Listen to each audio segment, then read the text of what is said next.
सुदीप साहब, एक तो अर्निंग्स पे भी अगर आप कुछ अपना टेक दें, और दूसरा जो एक और इम्पॉर्टेंट चीज़ है, एस्पेक्ट है, जिसे अब हम देख रहे हैं पिछले 2 हफ्ते से, इनफैक्ट 2 महीने तक तो बहुत झटका दिया, लेकिन अब धीरे से एफआईआईज की जो बाइंग है वो पॉजिटिव नंबर में चली गई है। क्या एक बड़ा संकेत है? क्या हमारे विदेशी मित्र अब वापस आ रहे हैं? देखिए, अर्निंग्स के बारे में मैं प्रकाश जी ने, सुनील जी ने बहुत कुछ बोला है। मैं सिर्फ यही बोलूंगा कि कुछ सेगमेंट्स में आपको थोड़ा ध्यान रखना पड़ेगा। मुझे लगता है सीमेंट पे ध्यान रखना चाहिए, क्योंकि डिमांड वापस आ गया है जो तीसरा क्वार्टर तक नहीं था। पर सीमेंट कंपनीज ने अपना एफिशिएंसी बहुत बढ़ाया है, ऑपरेटिंग एफिशिएंसी बहुत बढ़ाया है, तो शायद डिमांड वापस आने के साथ साथ उनका परफॉर्मेंस में भी सिग्निफिकेंट इंप्रूवमेंट होगा। देखना होगा कैसे actually these gets translated in numbers. एक सेक्टर पे बहुत ज्यादा ध्यान रहेगा, वो हो टेक्नोलॉजी। फोर्थ क्वार्टर के नतीजों पे नहीं, पर उनका जो कमेंट्री है फ्यूचर का, उसको लेके, क्योंकि यूएस में स्लो डाउन का जो संभावना है, इसके कारण आईटी बजट्स का क्या हाल है, वो नए प्रोजेक्ट्स अवार्ड किए जाएंगे या नहीं, प्रोजेक्ट्स होल्ड बैक किए जाएंगे। बहुत सारे ऐसे पहलू हैं जिसपे कमेंट्री सुनना बहुत जरूरी है। तो मैं ये दो सेक्टर पे बहुत ज्यादा ध्यान रखूंगा। तीसरा सेक्टर जिस पे ध्यान रहेगा वो एफएमसीजी, क्योंकि एफएमसीजी में आंकड़े कैसे आ रहे हैं, इससे मालूम होगा कि रूरल और अर्बन कंजम्पशन का स्थिति क्या है। तो वहां पे भी Q4 के नतीजों का उतना नहीं, पर जो वॉल्यूम हो रहा है, जो कमेंट्री है, उस पर ध्यान रहेगा। अब एफआईआई की बात अगर करें तो मैं यहाँ पे ये कहना चाहूंगा कि बिल्कुल सही बात है, एफआईआई इंडिया की तरफ देख रहे हैं, सतर्क हैं, कॉशस है, क्योंकि दुनिया भर में बहुत ज्यादा वोलेटिलिटी है। थोड़ा बहुत रिस्क अवर्शन भी क्रीप इन कर रहा है एफआईआई के मन में, नॉट बिकॉज ऑफ इंडिया, पर यूएस में जो हो रहा है, टैरिफ लेके जो हो रहा है, इसके चलते। पर इंडिया में सही मायने में अगर देखेंगे, जब वो एग्जिट कर रहे थे, तब वैल्यूएशन एक लेवल पे चला गया था जहां पे हम लोग भी कह रहे थे कि कुछ हद तक अनसस्टेनेबल वैल्यूएशन पे बहुत सारे शेयर्स कामकाज कर रहे थे। तो वहां पे उन्होंने एग्जिट लिया, और अब जब वैल्यूएशन थोड़ा ठीक हुआ, तब वापस वो एंट्री ले रहे हैं। तो ये तो स्मार्ट स्ट्रेटेजी मैं कहूंगा। आ, तीसरी बात मैं यहाँ पे कहूंगा एफआईआई के बारे में, कि उनका ध्यान अभी चाइना पे भी है। ये आपको याद में रखना पड़ेगा, क्योंकि चाइना में वैल्यूएशन बहुत ही अट्रैक्टिव था, पर अभी थोड़ा बड़ा है, पर उसके बावजूद if you compare with India, I think even now significantly attractive. हाँ, चाइना के बहुत सारे और इश्यूज हैं जिसके कारण थोड़ा घबराते हैं निवेश करने से। पर जो शॉर्ट टर्म इन्वेस्टर हैं, जो मोमेंटम इन्वेस्टर हैं, वो चाइना को जरूर देख रहे हैं, और चाइना में उनका निवेश शॉर्ट टर्म के लिए डेफिनेटली जा रहा है। जी हाँ, ये बात मैं कुछ एनालिसिस में सुन भी रहा था कि भारत में एफआईआईज का पैसा आएगा, लेकिन बीच में रास्ते में पड़ेंगे यूरोप और चाइना, जहां थोड़े से लीकेज आने हमें दिख सकते हैं। सुनील साहब, तो फिर भी हमारे एफआईआईज बंधु लौटे हैं, अभी 6,000 करोड़ प्लस की बाइंग हमें इस महीने में दिखाई दे रही है।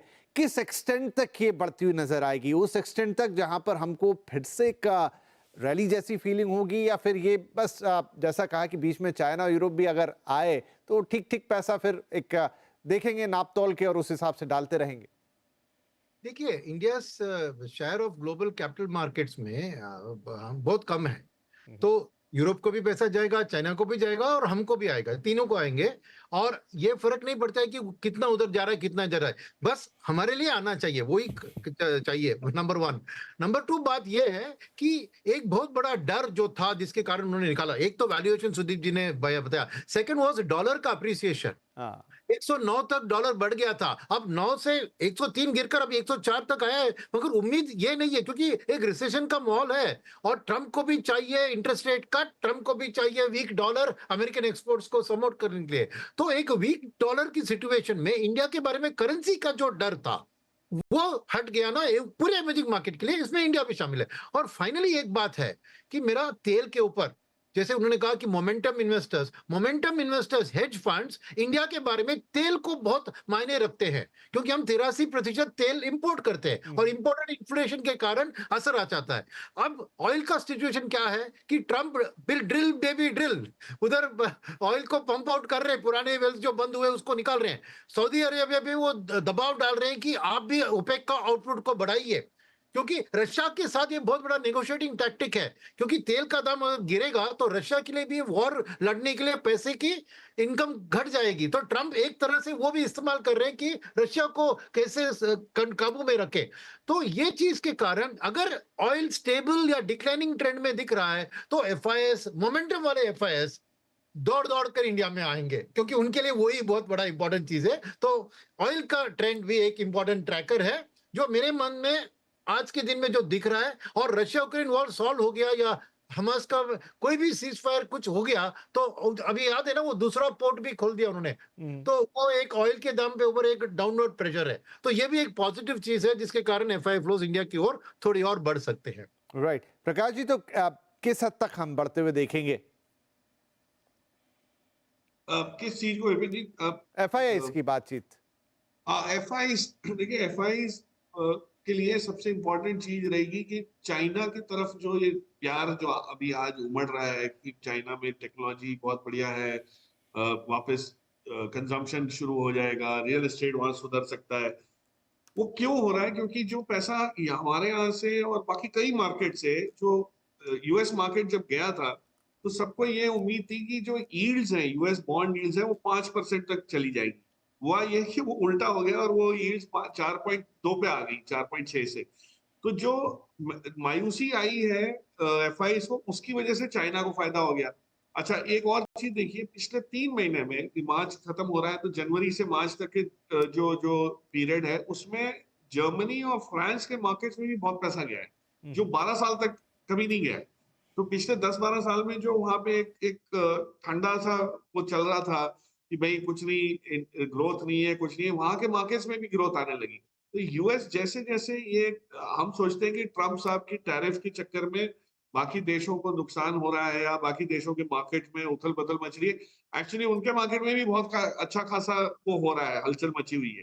तो वहां पे जैसे जैसे इन्फ्लेशन थोड़ा सा बढ़ जाता है, लोग काम काज करने के लिए एम्प्लॉइज नहीं मिलते, लोग नहीं मिलते, वर्कफोर्स नहीं आती, आप ये देखिएगा कि पैसा वापस वहां से जाएगा। मेरा अनुमान ये है, और ये काफी हद तक सुनील ने जो कहा उससे मैच होता है। सुनील ने जो समझाया कि फॉरवर्ड लुकिंग मार्केट कैसे देखता है, अगले 3-4 महीने में चाइना पैसा एलोकेट करेंगे लोग, एफआई खास करके। हमारा मार्केट इस पीरियड में जब इंप्रूव होता हुआ उनको दिखेगा और चाइना से उनका जब मन भर जाएगा तो फिर हमारे यहाँ जो पैसा आना है वो आएगा। और तब तक होगा क्या, रुपया आपका मजबूत होता हुआ दिखना शुरू हो जाएगा। ऑलरेडी डॉलर वीक हो रहा है, अब रुपया भी स्ट्रांग हो जाएगा। अब रुपया जब स्ट्रांग होता है तो एफआई के लिए बहुत बढ़िया खबर है ये। इकोनॉमी स्ट्रांग है, अर्निंग्स ग्रोथ है, आपका इंटरेस्ट रेट घट रहे हैं और चाइना में जो पैसा लगाना था वो हो चुका। सो ये होते हुए 3-6 महीने निकल सकते हैं। तो एक आध कोई यूएस में अर्थक्वेक आने दीजिए, गड़बड़ होने दीजिए मार्केट में, उसके बाद हमारे पैसा जल्दी आए। सो कहीं से दबाव होगा तभी हिंदुस्तान में पैसा आएगा। तो मैं ये नहीं चाहता किसी को नुकसान हो, लेकिन हिंदुस्तान में जब पैसा आएगा ये तो रुकेगा नहीं। अगले 1-1.5-2 साल में जब पैसा आना शुरू होगा तो ये वापस जो 16% की ओनरशिप हो गई है 21 से, वो 21 नहीं हुई तो एटलीस्ट 19-20 तक पहुंच ही जाएगी। तो आप सोच सकते हैं कि जो 2 साल में पैसा गया है वो वापस आएगा इन वैल्यूएशंस पे। तो हमारे मार्केट के कहा, मतलब कैसे उसको अब्सॉर्ब करेगा, रिसीव करेगा, वो देखिए।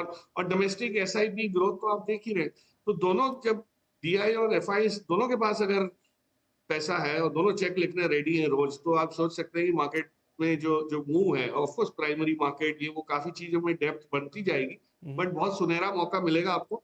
उसको उसके ऊपर नजर रखिए, वो उसको नजरअंदाज मत। राइट तो सुदीप जी, क्या माने कि एक बॉटम आउट हो गया मार्केट, जितना गिरना था गिर गया? अब जिस शुरुआत की बात कर रहे हैं प्रकाश जी, उसकी शुरुआत हो चुकी है। वो थोड़ी रफ्तार कम या ज्यादा होती हुई अलग बात है, दूसरे फैक्टर्स अपना काम करेंगे, लेकिन अब यहाँ से वापस टिकिंग टुवर्ड्स माउंटेन वाली बात ऊपर की तरफ ही जाता दिखाई देगा। जी, मुझे तो ऐसा ही लगता है। देखिए, इसका मुख्य कारण ये है, मैंने पहले भी इसका जिक्र किया कि इंडिया एक बहुत बड़ा ट्रेड पार्टनर यूएस का नहीं है, तो टैरिफ का डायरेक्ट इंपैक्ट इंडिया पे कम होगा। हाँ, कुछ सेक्टर्स, कुछ कंपनीज में इंपैक्ट देखने को मिलेगा, उसको हम मॉनिटर भी करेंगे, पर ओवरऑल इंपैक्ट मिनिमम होगा। हाँ, अगर ओवरऑल ग्लोबल में एक रिसेशन आता है, उसका नेगेटिव इंपैक्ट जरूर आएगा। पर मजे की बात यह है कि डोमेस्टिक फैक्टर्स, जिसका जिक्र हम सब लोग कर रहे हैं, डोमेस्टिक फैक्टर्स कंटिन्यूअसली इंप्रूव हो रहा है और डोमेस्टिक फैक्टर्स मार्केट को आगे ले जाएगा। तो मैं मानता हूं कि अगर दुनिया भर में रिसेशन आता है या दुनिया भर में कुछ प्रॉब्लम होता है, तो उस माहौल में अगर इंडिया अच्छा खासा ग्रोथ दिखाता है बेस्ड ऑन इंटरनल फैक्टर्स, तो इंडिया में बहुत जबरदस्त पैसा आएगा, जिसका जिक्र आप अभी कर रहे थे, एफआईआईज का पैसा। तब अगर इंडिया में ग्रोथ आ रहा है, इंडिया में ग्रोथ दिख रहा है और बाकी दुनिया में ग्रोथ नहीं दिख रहा है, तो ऑब्वियसली पैसा इंडिया में आएगा। तो मुझे तो लगता है कि हमने जो गिरावट देखना था वो अभी के लिए तो देख लिया है। मार्केट में वोलेटिलिटी जरूर रहेगा, सेकंड थर्ड अप्रैल को बहुत ऊपर नीचे मार्केट शायद होगा, पर अगर आप एक 6 महीना 12 महीने की बात करें तो मुझे तो मार्केट ऊपर की तरफ ही दिख रहा है, कोई इसमें कोई शंका नहीं।